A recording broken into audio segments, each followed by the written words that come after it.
Are you reading a book? What? Do you see what this book is? You can't tell me we're not a bunch of dicks at the fucking least, bro. This is the questionnaire. I am the unknown factor. Yeah, aka that Wade Wilson of hip hop. You know it for a fact. Yeah? And you know, Jay if it's that D-Day quest, Hardaway. man, I gotta have my brother who's gonna interrupt because he's practicing that fucking religion of hip hop way too much. But we can't help it. It's kind of what we do over here at the Quest. Yeah, Jay D-Day Hardaway in the house. Oi, oi. I was trying to give you a proper intro, bro, and you interrupted me. Sorry. That was so rude. Like, especially No. on what are we on? What man? I don't even know what episode we're on. I'll be real honest because I don't know if you noticed in the past episodes, but there was a point where I screwed up the numbering because episode 2 is technically episode 1, and we lost episode 1, and It's nothing more than a tribute. that's right, Hardaway. It is nothing more than a tribute to the greatest interview in the world. Yeah, well, we will continue that tribute. We will continue it with none other than Mike Rooth in the house. Hey guys, thanks for having me, man. Mike, we over here at the questionnaire do a pre-show questionnaire because we're weird. Yeah, I'm waiting for somebody to get so annoyed about it that they don't come on the show. Like, what is this shit? What you really expect me to like? Is this a written interview or is this a video interview? It's like it's a video interview. This is just a precursor, right? Yeah. But to a precursor, man, you said you wanted to talk wrestling, and you have no idea how endlessly, like, we could do a whole interview. Hardaway's not going to say a dang thing, and it's just going to be me and you talking wrestling. He might say a little, true. depending on how old school we get. Yeah, it depends on how old school you get. If you start talking about 90s, early 2000s, I'm going to be in there like swimwear. 80s, a little bit, I won't be there. I'm like, yeah, that's my era.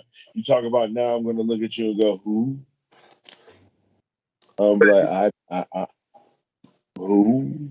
Yeah, that's kind of the problem I have now too. I still follow up with some of the legends that I always liked in their final legs of their careers, but there's a lot of amazing new talent out there. But I'm not as familiar as I wish I was. I don't recognize anybody in the Royal Rumble these days except for like, oh, that guy. Oh, look, the Undertaker. But other than that, and this is where, man, I kind of got to pick on you, Mike.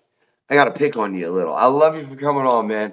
Much appreciated. But I got to pick on you a little because you ain't on that AEW tip. At least get on YouTube and check out Orange Cassidy, if nothing else. Oh, it's good. No, like I said, I've been watching clips. I've been reading a lot about it, but I haven't actually sat and watched an episode just because I don't have a lot of television access. But yeah, I'd love to. I mean, a lot of great talent there, and yeah, Orange Cassidy's that's just some funny shit. That's just funny, entertaining shit. Like, I mean, you gotta just take a light-handed approach to things sometimes. I mean, Santino Morella's from around here.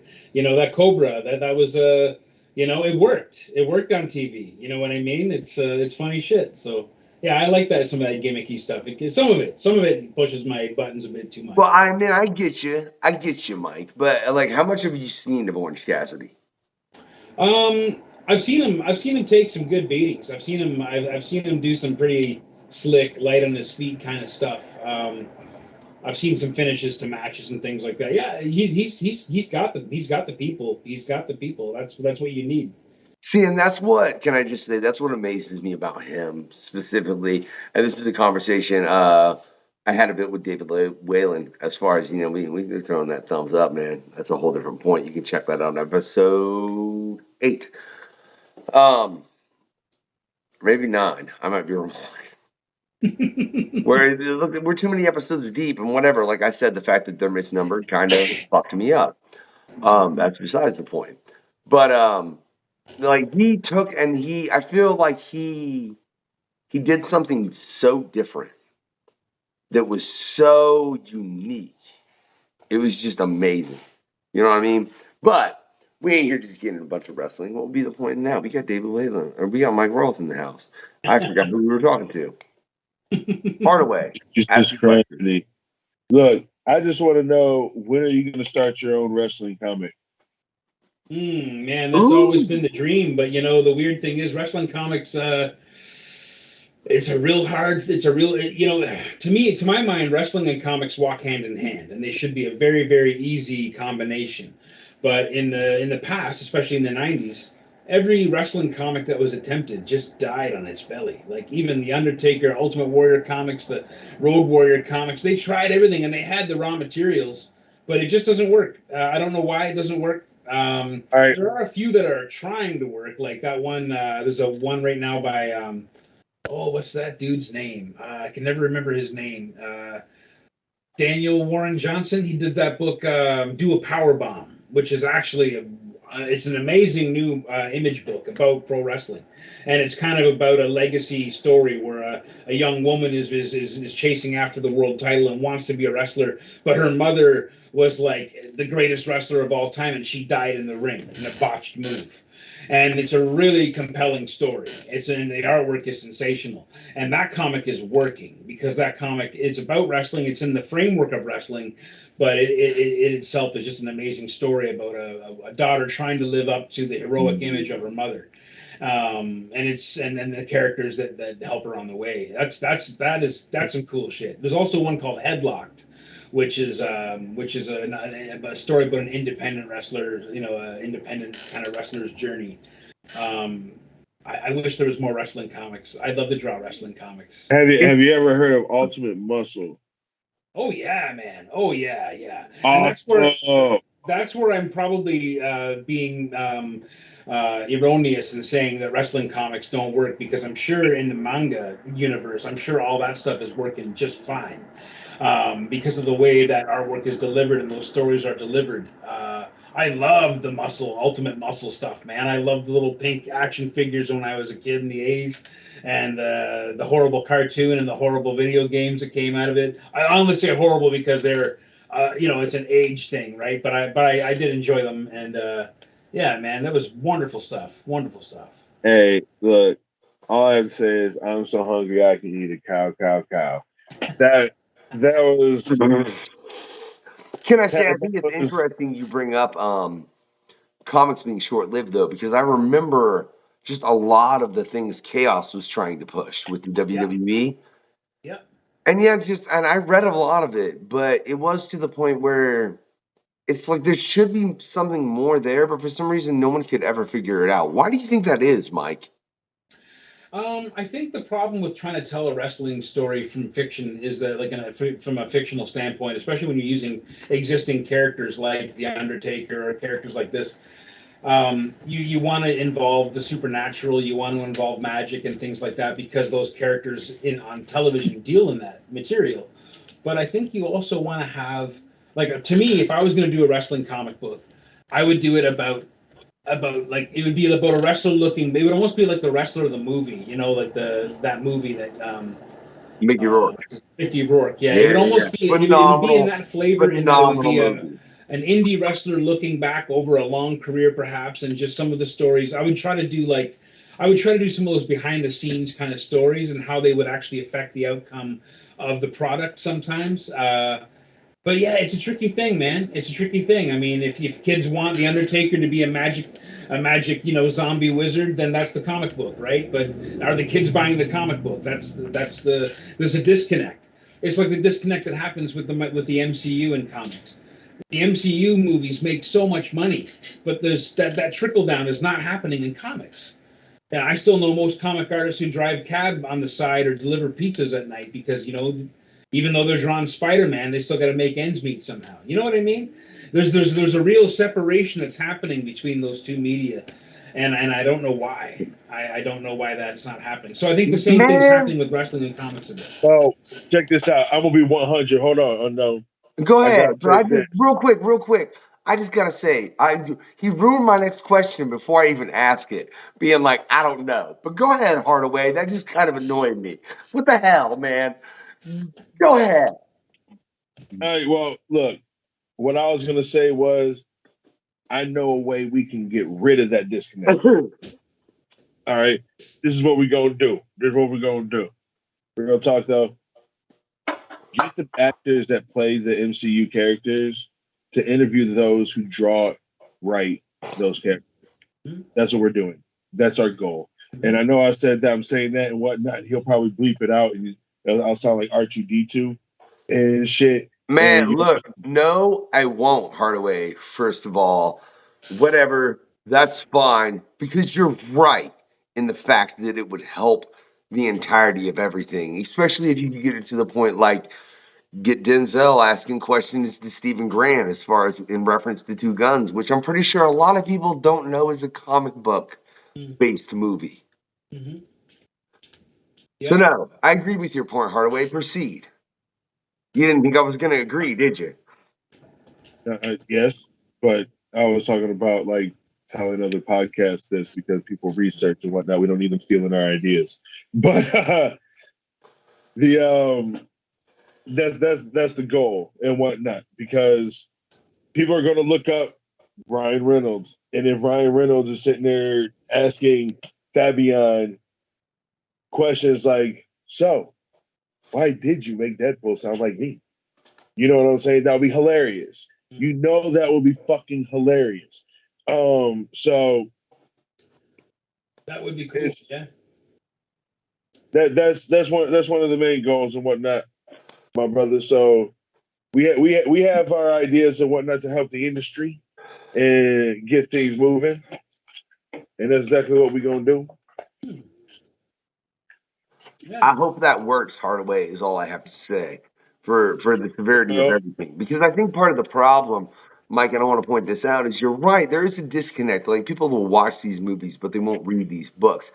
And they don't understand that in watching the movies, that's fine. They're fantastic. Look, as someone that's read comics since I can bloody well remember being able to read, it's awesome. Even when it's Thor: Love and Thunder, and oh my God, what were you guys thinking? I'm sorry, I won't say anymore. No, that's the thing. I'm with you. Like I have to disengage with what I'm watching and go, you know what? 10-year-old Mike Rooth would be losing his mind right now. Yeah. I can sit there and go, man, this Thor movie, like, I don't know how they could get this so wrong. I can say that. But there's part of me that's like, you know, I'm sitting here watching a Thor movie right now. Yeah. And when I was a kid, that would be an unfathomable dream to a conversation to have at recess with my buddies. That would have been, we were the guys reading comics in the shadows. You know what I mean? In the corner when everyone else is playing soccer, you know, we're over here reading comics and talking about X-Men and talking about the Fantastic Four, you know, in hushed tones. You know what I mean? Oh, okay. And then, yeah, and I totally agree with you, Mike. Right. Now, to that end, I don't know how it is, and I know we've had this discussion previously, that you make people realize that comics have permeated entertainment so much, there's no reason you shouldn't consume them because it's the entertainment that you obviously want, whether it's From Hell, whether it's Two Guns, whether it's something in Paradise that I can't even remember the damn name of that was mentioned a few episodes ago that I was like, that's based on a comic book, right? Like, there are literally things that I have learned in the span of doing this show that amazed even me. And I'm someone, you know what I'm saying, that considers myself fairly prolific within comic books. I don't know how you get it to where that disconnect is gone. And make it to where people understand that that's the medium that truly they want. Do you think that's possible out of curiosity? Like, I mean, you know, it's hard. Like, you know, the movies I think work as they work. I think they're obviously very successful at what they are, but I feel like, you know, it could have been a very small thing in terms of bringing a small amount of comic book material into the movie theaters. You know, you already have your popcorn stand and you already have your video games maybe off to the side. But why not have a little mini shop that has, okay, so you're at an Avengers movie. So here's some quick freebie, and they could be cheap, like cheap. So kids could walk out with a handful of Spider-Man books that are like, come on, they've owned this material for 60 years. They can reprint this shit for pennies on the dollar. And you have that stuff available for kids at the movies to go, they're buzzing after watching, you know, Into the Spider-Verse. Well, they can come out and grab a Spider-Man comic from 3 or 4 different eras and go home and then really try to figure out. Because that's the problem. There's a disconnect in also the characters in the film and in the book. Mike, you hurt my head a little bit with such a brilliant idea. and you could do it so easily because Walmart does it already. Mm-hmm. Mm-hmm. And that's the thing I think that hurts my head about it more than anything is you can walk into Walmart and you can get all kinds of things as far as that are in pretty much reference to the comics and the things that they're doing right now in some capacity because they're trying to push them and sell them. And yeah, if you put that in the movie theaters, that's it's a way to get somebody really initially started. Mm-hmm. Mm-hmm. You know, I mean, they had the, you know, it goes beyond the cups at the movie theaters. Remember the Star Wars collectible cups or the whatever cups? Like, that's the stuff, though, that helps build that legend for that kid that's seeing this for the first time.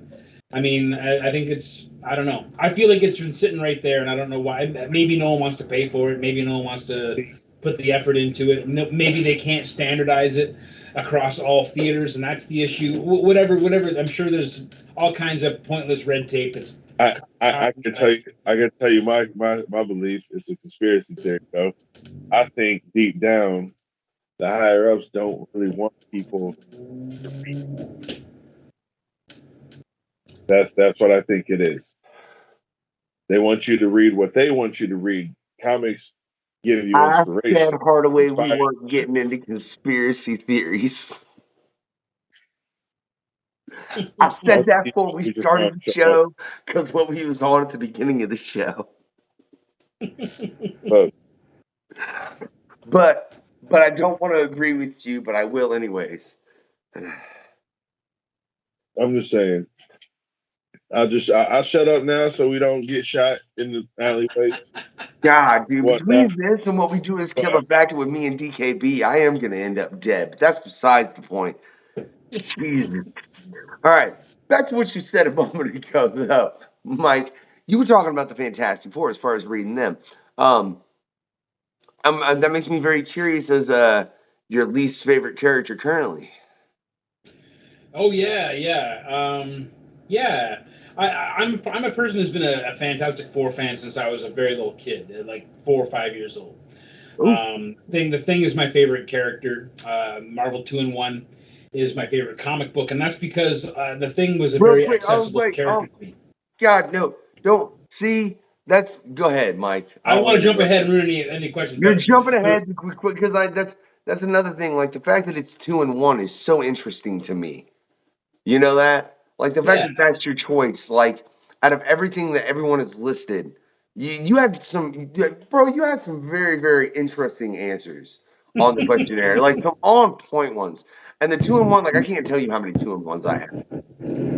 Yeah, I love that comic because it was a Thing teaming up with someone else, and you'd get this full depth of this character depending on what kind of character he was partnered with. Sometimes he'd be partnered with a villain that had to work together. Sometimes it'd be, a regular character like Johnny Storm. Like I used to hate Johnny Storm as a kid because he was always giving the Thing a bad time, and the Thing was my guy. The Thing was just the Thing and Peter Parker are the two guys that got their asses kicked by Marvel Comics. If Marvel wanted to give somebody a bad day, it was either going to be Peter or it was going to be Ben. And that's it. So that's just the way it was. It was going to be Ben or it was going to be Peter, straight up. Real quick. Why is it Deadpool nowadays? Yeah. Well, I mean, back in those days, the Thing and Spidey were the two top characters at Marvel. I mean, that's it's just evolution, right? I guess that's all it is. I think Deadpool appeals to a very wide audience because of the breaking of the fourth wall and the fact that he pokes fun at the industry that he exists in. Like I think that's what makes him appealing to adults and kids who just want a gag joke kind of. A gag comic kind of thing, but I don't hate Deadpool. I wasn't a fan in the '90s. I wasn't a fan like of the Image tidal wave that came in. It just wasn't my cup of tea. All those guys. I'm still very much my favorite artists when I was a kid are still my favorite artists today. You know what I mean? The old school guys who drew Conan and Thor and the John Burns and the Jack Kirbys and guys like that. They're always hard to touch, by today's standards too. But yeah, and Fantastic Four, yeah. One day I hope we're gonna get a good Fantastic Four movie. I hope that when it goes to the Marvel Universe, I hope we're gonna finally see it in the right hands, and we'll see something that doesn't make me want to stab myself in the brain with a. Oh my God! So I have Go ahead. Wait, you got something to Hardaway? No, I was just reacting to what he said. Okay, man, I understand. I understand every one of those people because look, Victor Von Doom is a Thanos, right? Mm-hmm. Right? You feel me on that, right, Mike?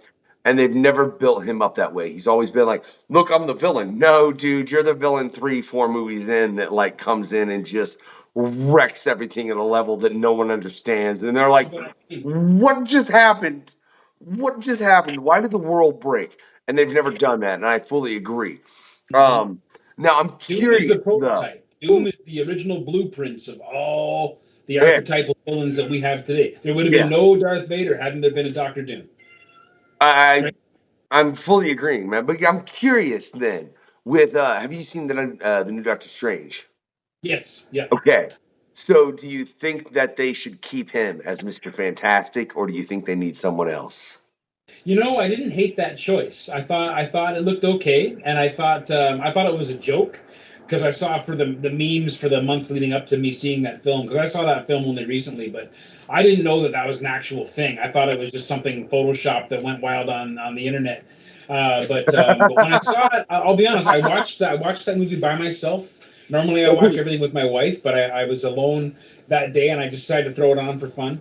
And when he walks on screen, I was like, "Damn, this is good!" Like I don't know, I didn't love that movie, but that was, I don't know. I guess there's part of me that wants a Fantastic Four movie done properly so badly that I feel like they kind of hit it close with that. And it was the Illuminati, which is a very strange little thing that happened in Marvel Comics. So seeing that brought in there, especially in the aspect of a multiverse kind of thing. So, whether it's him for the actual MCU or he's just a multiverse version of Reed, because I would not be surprised with Marvel if they bring in the other Reed Richards and have the whole Council of Reed Richards thing that happened in the comics, which was actually kind of cool. Well, can I say, with what they've done as far as in the MCU and the fact that they have the Secret Wars coming up, and I don't care if he plays two characters, in all frankness, I really think he would play the evil Reed Richards better.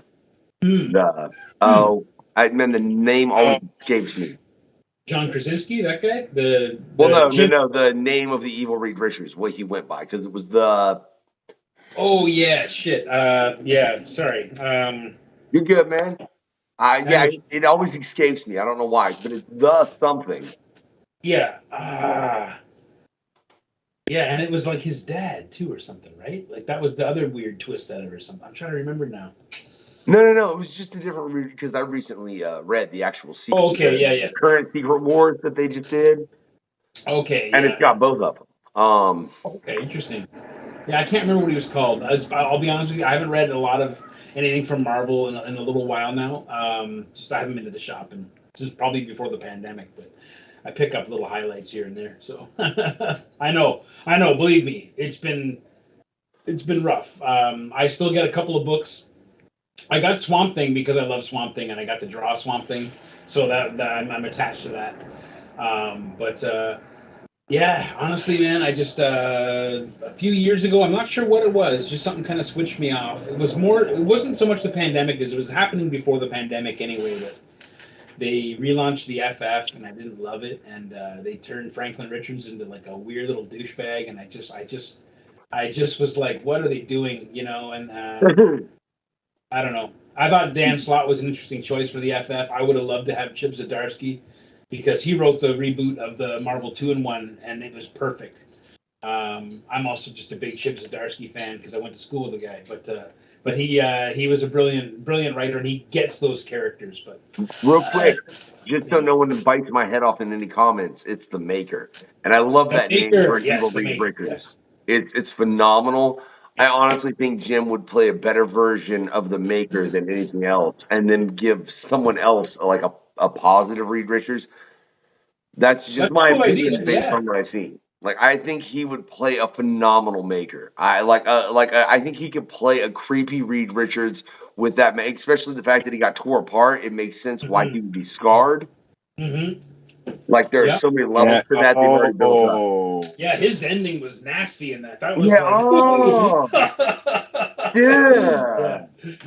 But to switch this back to something else, man, You just said you were kind of attached to Swamp Thing because you've drawn it. I'm curious, when you draw a character for a cover like that, what's the chances of you just becoming attached to the point where you're like, oh, I kind of got feels for this now, man? Like, Yeah, how well, often does that happen? Like, Swamp Thing was a character that I already really had a lot of feels for. I don't know why exactly.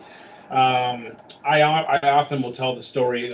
My grandfather, who I was very close with my pop, he passed away in 2016, at the end of 2015, and 2016, something like that. And I don't know why it was, but I had a very difficult time with my grief around his loss. And for some reason, I would just have my sketchbook in front of me, and I would be aimlessly drawing, aimlessly noodling on a page, trying to make something manifest. And ultimately, I would start drawing these organic forms, and before I knew it, Swamp Thing was on the page. And I kind of felt like he was coming to me as a message. And I know that probably sounds kooky as hell, but I felt like it was coming through the void, and there was something. There's literally no connection between my grandfather and Swamp Thing, other than I used to buy comics if I went to with my grandfather when he was getting his lotto tickets or his cigarettes or whatever. I would buy comics, but Swamp Thing not so much as an attachment to that. I think what it is Swamp Thing is a very steady character. He's a very steady, calm. He's not your swashbuckling, action-packed rooftop hero. He's a different kind of world problem solver and a very steady hand on the wheel. And my grandfather was very much like that. So I think for the first year or so after he passed, I would draw Swamp Thing almost every day, and it would just emerge on the page, and I would just let it happen. And then I started to get a lot of people going, fuck, you're drawing a great Swamp Thing. Like, I want to see some more Swamp Thing.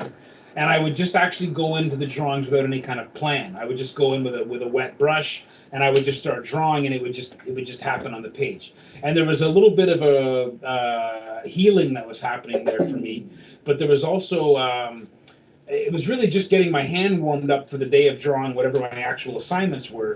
But a Swamp Thing would almost always end up on the page before I did anything else that day. And I think just over the last 5-6 years, I've drawn him so many times and got such a good response, and started to get people commissioning and requesting Swamp Thing specifically from me, and then getting involved in like the Swamp Thing kind of fan club, and just getting some fan fiction stuff, my work published with some fan fiction, because there's a tremendous fan base for the character, and mostly old guys like me, but it was still pretty cool to connect with these guys and have them say things like, we think you're the best Swamp Thing artist right now. And to have a guy like Yannick Paquette, who drew Swamp Thing, come and tell me, like, he was the first guy to congratulate me when I got my Swamp Thing job. He said something like, well, now the world is finally turning the way it should, something like this, like a very huge compliment that I will never forget. I'll never forget. But so the Swamp Thing, just, I don't know what it is. There is something real there. There are some feels there. There is something that's real that I can't quite define. But if I've ever got the blues, and in this business you get the blues all the time, Swamp Thing usually shows up on the page to kind of pull me out of it, or to pull me deeper in it so I can go through it and then come out on the other side. All right, so I got a question for you then. Sure. It involves Swamp Thing. If you could have an epic story and you drew it, all right, who would you have write the story of Swamp Thing for you? And would you add any other characters to like help push the story? Oh man, that's a good question. There's so many great writers that I know who do a great job with that character. There's a young fella named Casey McKenna who's a tremendous fan of Swamp Thing. He's done a little bit of he's written essays on the subject and stuff, and he's just I think for me, I'd want to work with someone who loves the character, and more than they love the business of writing comics. I think that's where it's got to come from for me, as a place of real passion. In terms of what characters to have him interact with, man, I definitely want to. You can't really do a Swamp Thing without having maybe a little bit of John Constantine slipped in there, maybe a little bit of the Sandman or some of those Vertigo characters. I love the Vertigo comics. That was just a wonderful place to be. You know what I mean?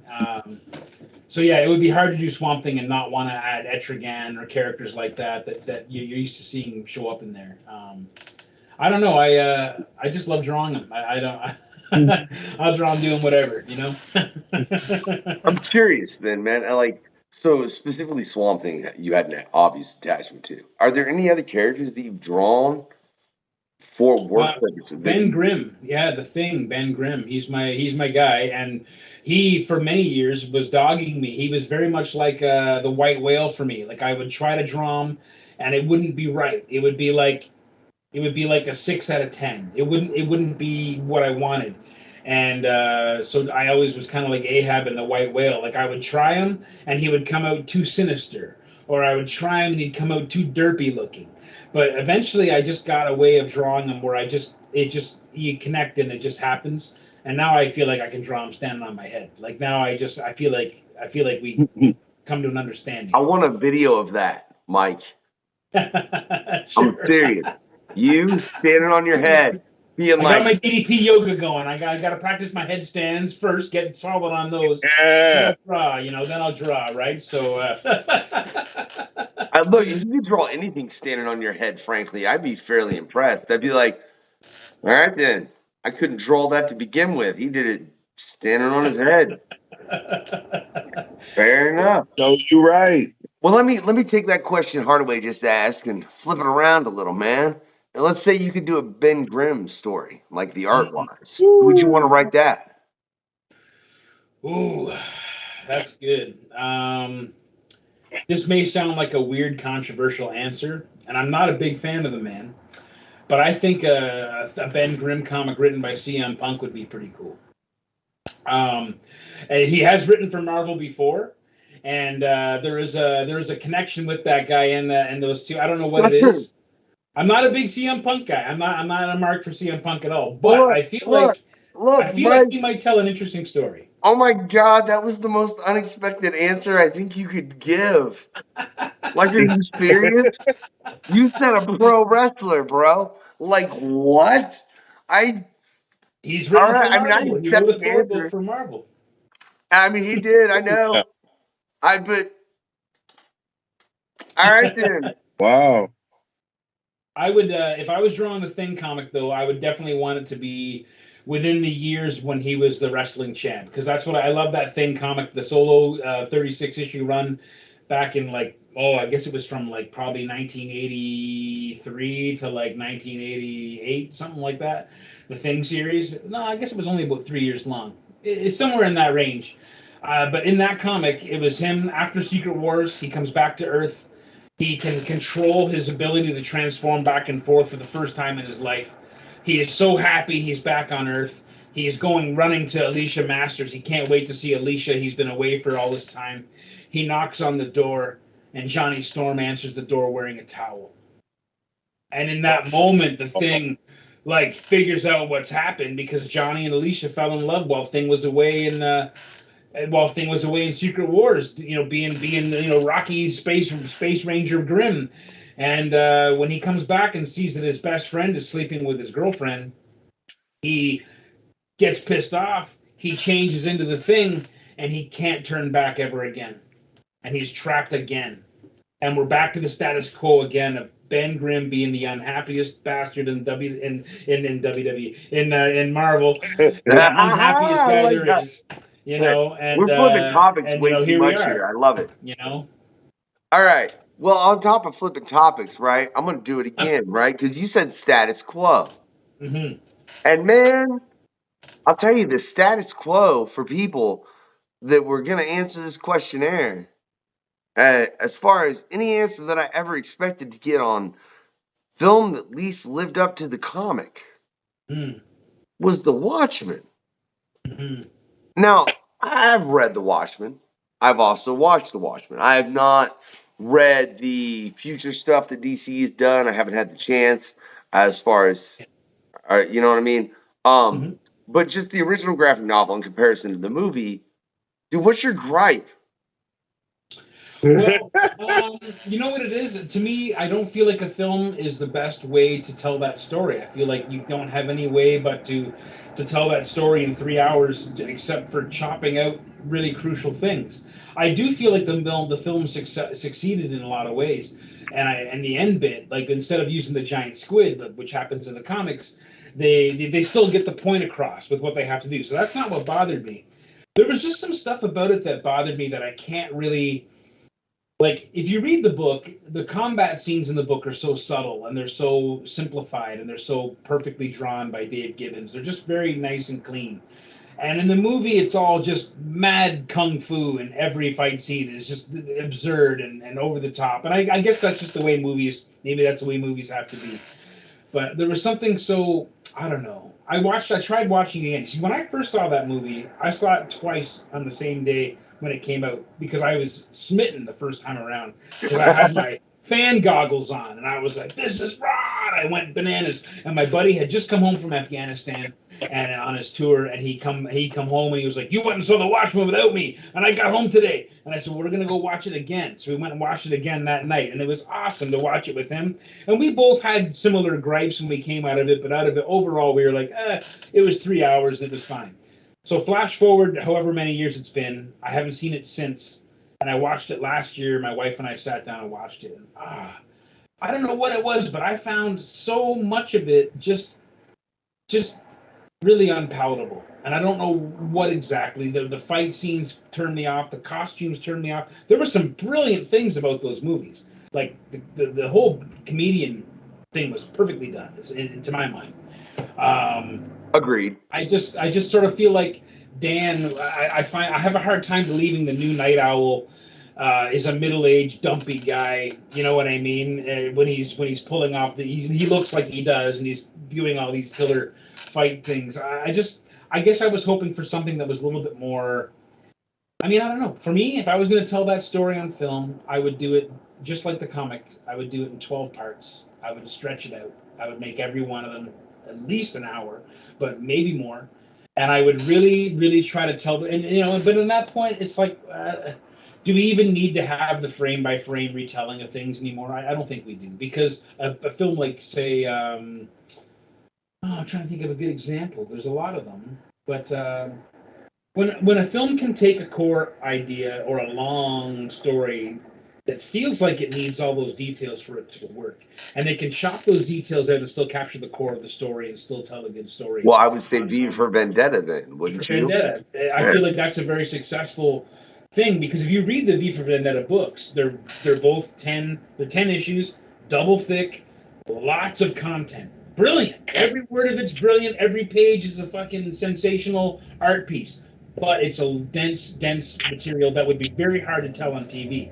The way they condensed it into the movie. I mean, I know people hated that movie. I watch it every year, November the 5th with my wife. Every year. It's just a thing we do since we saw it in the theater. We both were fans of the comic before the film came out, and like long before the film came out. So it was nice to see. We both walked out of that movie going, fuck, Like, I know Alan Moore hated it, but I mean, you could change the color of a character's shoes. Alan Moore hates all his films, man. What are you talking about?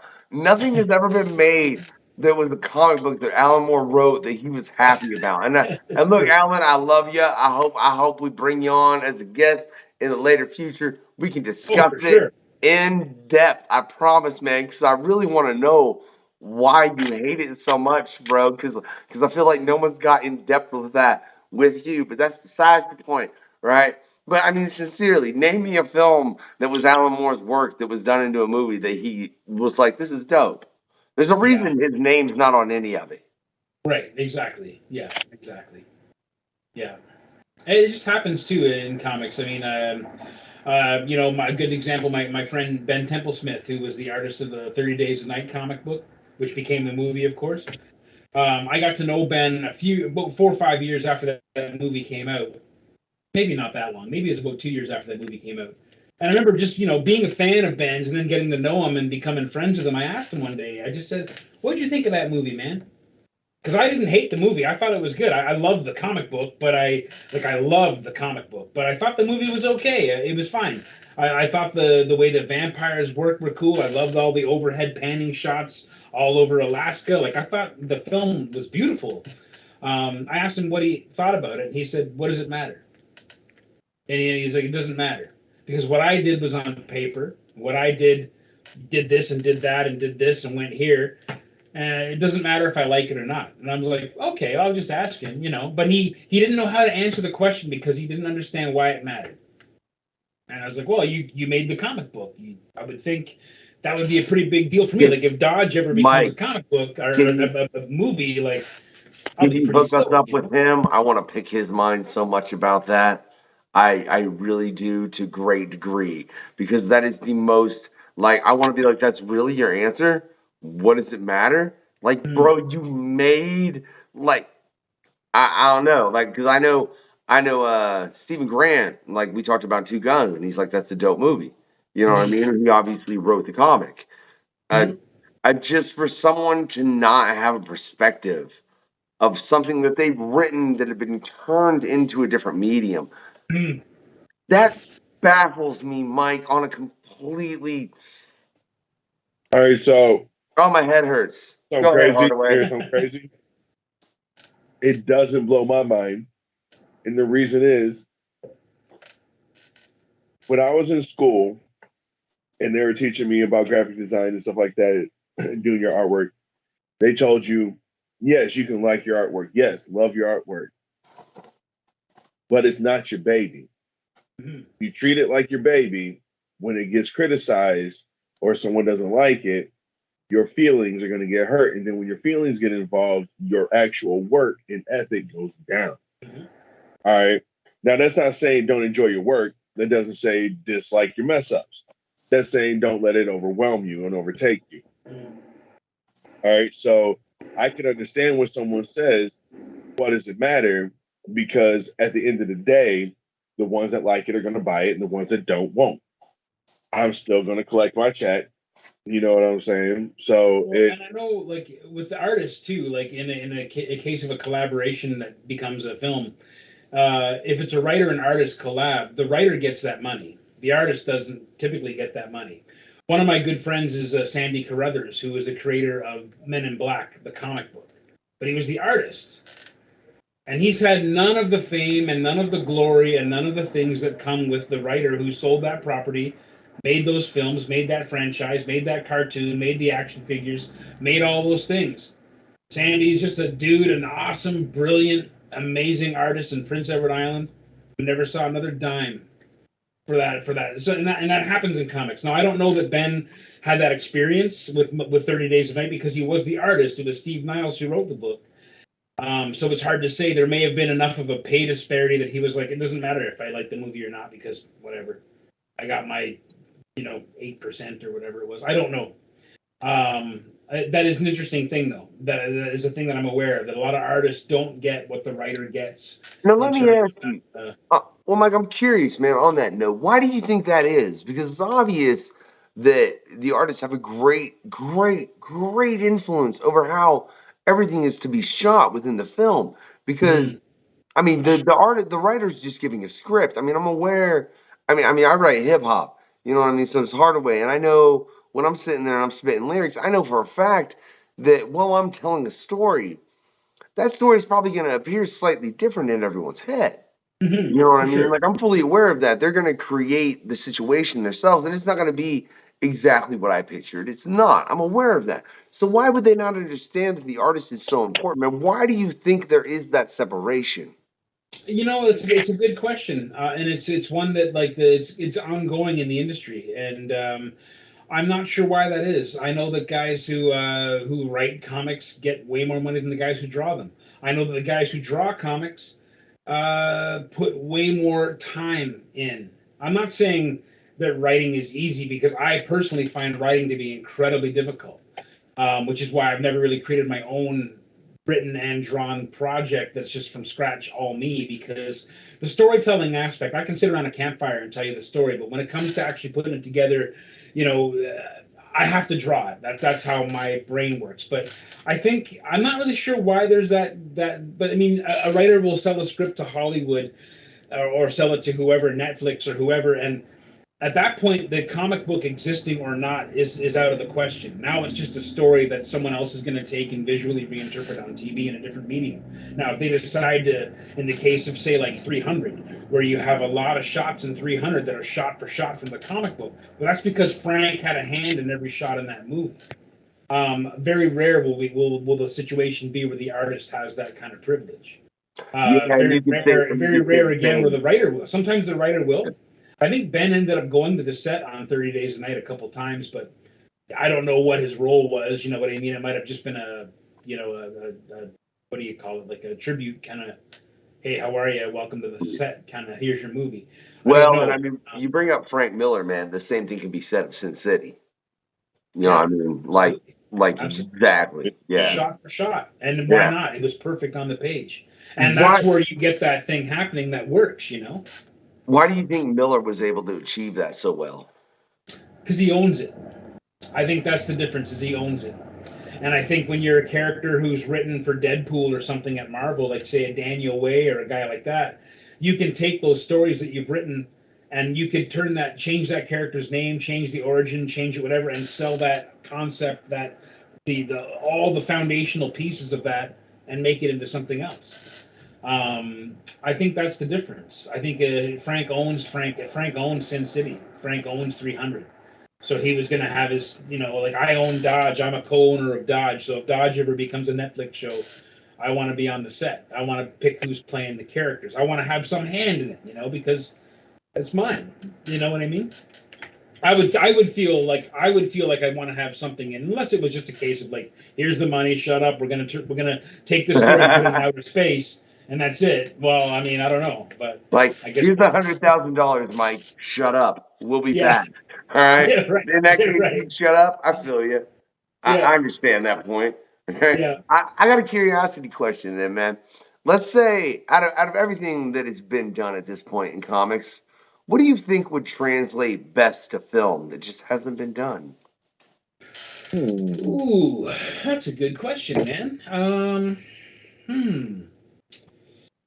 Yeah, there's gosh, that's a really good question. There's probably a million things that would really translate. But I don't give a shit about that, Mike. I want to know what you think would best translate. Like, what do you think? Like, it just would creme to the creme, man. Like something people might not even notice was a comic book. You know what I mean? Yeah. There was a comic that I loved called I want to say it was called The World Eaters. I wonder if I got the copy handy, I could grab it.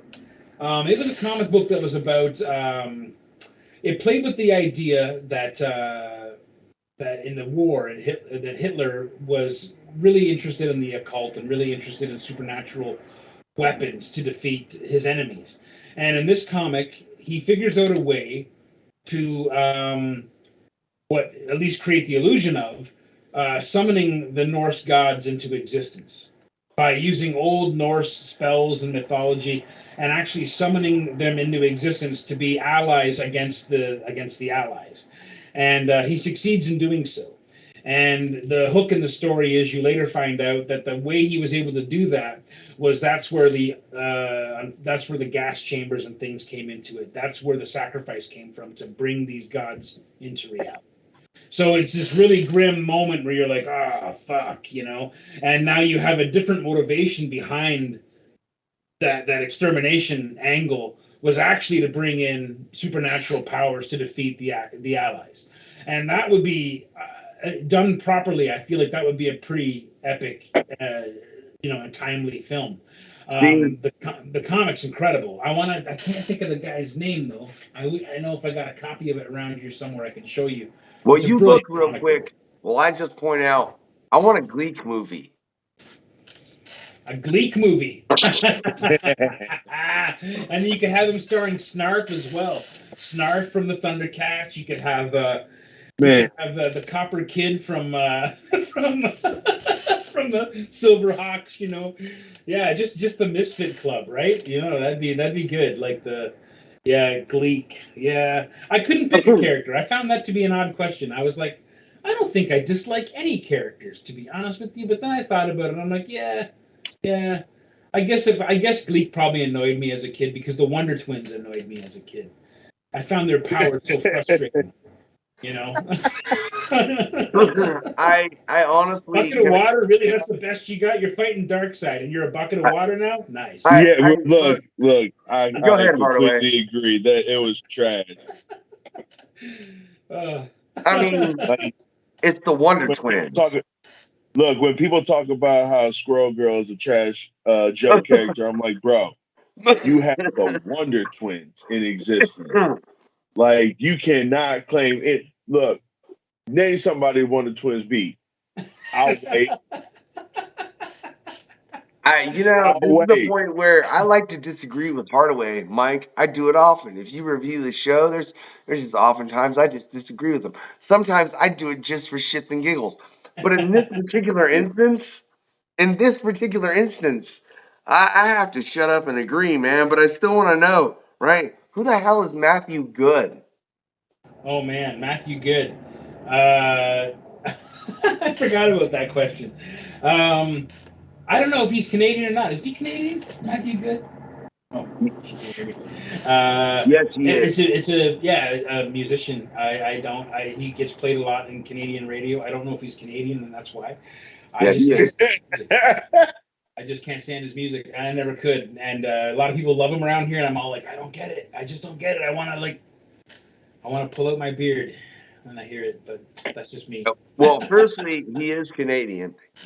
And secondly, man, I'm like, all right, well, that's your look, but okay, whatever. I mean, I guess this is mine, and I'm the unknown factor. I'm sitting here in just Deadpool gear, but whatever. I'm the Wade Wilson of hip hop, so I don't. But whatever. He does whatever he does, which I obviously don't want to hear based on your opinion. I do hip hop. I assume he doesn't do hip hop, right?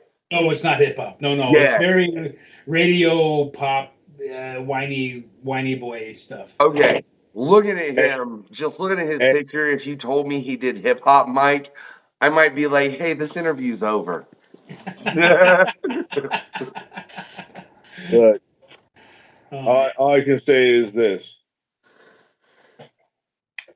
He's not the Backstreet Boys. It's true. Hey, the Backstreet's back. I ain't going to say no more before we get Right. No, hey, dude, don't say that. We're going to end up like with we're going to end up having to pay $5 million to publish this damn episode with Mike. It's called karaoke. They can miss me with all that. Jesus, man. Who knows, right? Right. Oh, Mike, this has been a phenomenal interview. But there's a couple more things real quick I want to get to on that questionnaire, right? The main one is I love your favorite shape, bro. Who don't love an hourglass, right? That's what's up, right? Yeah, but your least favorite shape? That's a very intriguing answer. Yeah. Mike? What did I give? Question marks, right? No, you said the shape of things to come. The shape of things to come? Man, yes, I thought that was a great answer. It was a fantastic answer. The only better answer that we've had on the shaped questions, and it was on the other one, was I believe it was David Whalen. I might be incorrect on that. I'll be real honest. I'm kind of deep, and I run 2 podcasts. The other one's on some hip hop, which is man, was it Grant? Who was it? The Shape of My Wife. Oh, that was Was it Whalen? No. That's a good answer. It's a phenomenal. It was an amazing answer. Yeah, that was kind of the answer I was going for myself. I was just trying to be more subtle, but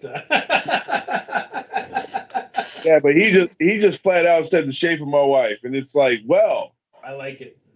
Yes, I like it. Yeah. When to get kudo points, man. Like, but let's get into your answer as far as your least favorite shape, man. What is it that makes that your least favorite shape? Like, isn't the thing or the shape of things to come? I mean, I understand you have no idea what it is, man, but why would it be your least favorite based on the fact that you have no idea what it is? It could be beautiful. It could be terrible. It could be. I'm basing it mainly on observations that I've had in the past couple of years where, it's not even, I don't even have to use my eyes to observe it. It's the heat.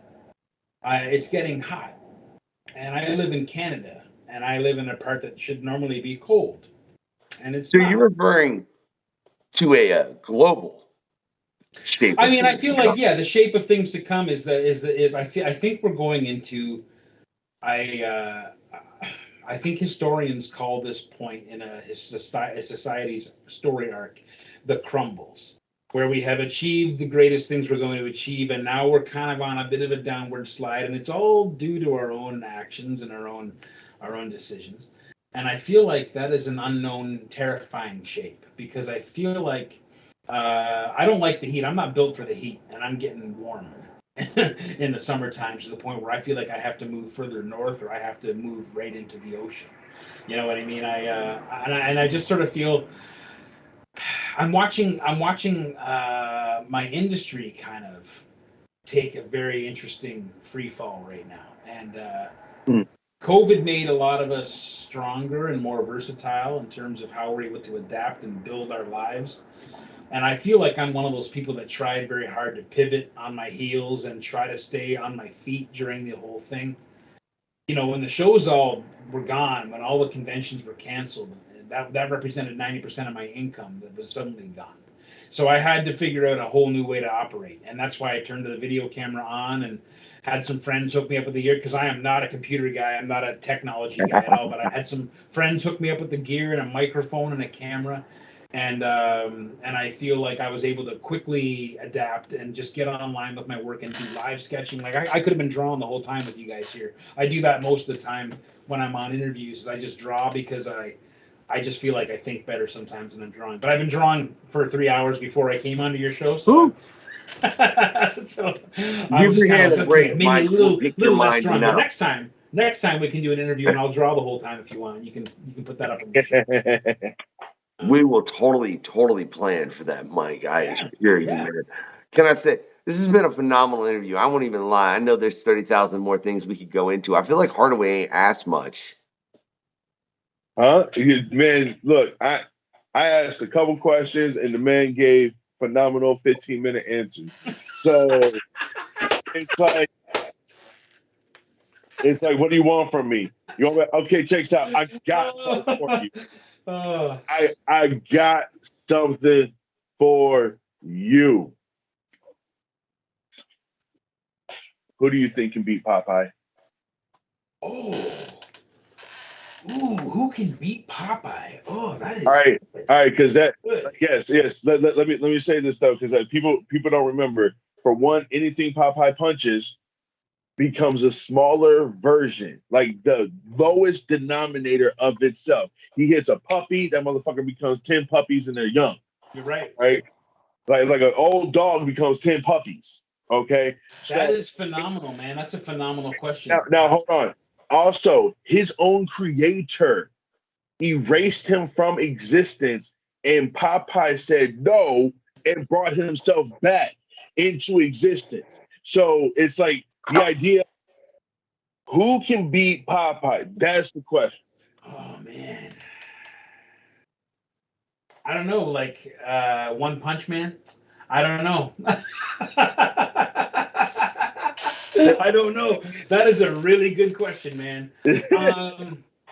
Damn, that's a really... You know what? Maybe Bugs Bunny, only because he has the same kind of infinite abilities on the... You know, like Bugs Bunny's kind of omnipotent when you think about it, in terms of how he deals with things. But Bugs Bunny would get punched one time and become a bunch of little... That's fair. Bunnies. That's all right? Fair. Now, mind you, adult Bugs Bunny's dangerous. Baby Bugs Bunny can't do shit. That's a really good one, man. Popeye does exist on a whole other level of understanding when it comes to dynamics within physical action in comics, man. There is something that can't be touched with that guy. Through a pipe. He can eat spinach through his pipe. Mm-hmm. So it's like that's you wanted a question, to leave a question, and what I asked the world, not just you. I asked the world. This is a question for y'all too. Who can beat Popeye? Man, that is good. I wonder. All I know, All I know is how long will it take somebody to say Goku? Goku gonna get whooped. What's Goku gonna do? Goku's gonna say, "Hit me with your best shot." Like yeah, I did that, and yes, the song played in my head too. But he's going to say that. If Popeye's gonna go, all right, because he's gonna do his form of the giggity, and it's gonna. And Goku's gonna be a bunch of little monkey babies running around. Oh, look, that is a phenomenal image to end with. That's all that I know. And I know for a fact, man, if you've been joining us live on wherever, because I got video up everywhere now, I figured that out. I figured out more and more things as the longer as this has gone along. It took some time. I hadn't ran a radio in a while, y'all. Sorry. Whatever, But this has been a pleasure with Mike Rooth, right? I want you to make sure you check out his work. There are links in the comments. I don't care where you are. Spotify, YouTube, hopefully Apple by the time this episode comes out if I get on my shit. But that's besides the point, right? I'm going to make Hardaway do it. I'm going to make Hardaway do it, right? Do it, Hardaway. Never. What am I supposed to do? Well, whatever. Make some damn TikTok. This is a questionnaire. Ladies and gentlemen, the episode's over. Hey, no, it's not. Because before we go, yo, Mike, can I have you shout out, man? Yo, I'm Mike Rooth. Make sure you check out the questionnaire every Wednesday at 7 because I changed the time, and man, it's gonna dick with me having to edit all this together. But that's a whole nother point altogether. Yeah. All right. This is Mike Rooth. Thanks for checking out the questionnaire. Make sure you check it out every Wednesday at 7. Yeah, make sure you check out Mike Rooth. Like I said, we got mad links in the comments. Make sure you click that. I am the unknown factor, aka the Wade Wilson of hip hop. It's Deadpool, baby. Woo! And I'm Jay D-Day Hardaway. I'm not the Wade Wilson of hip hop. Thanks, guys. Have a good night, y'all.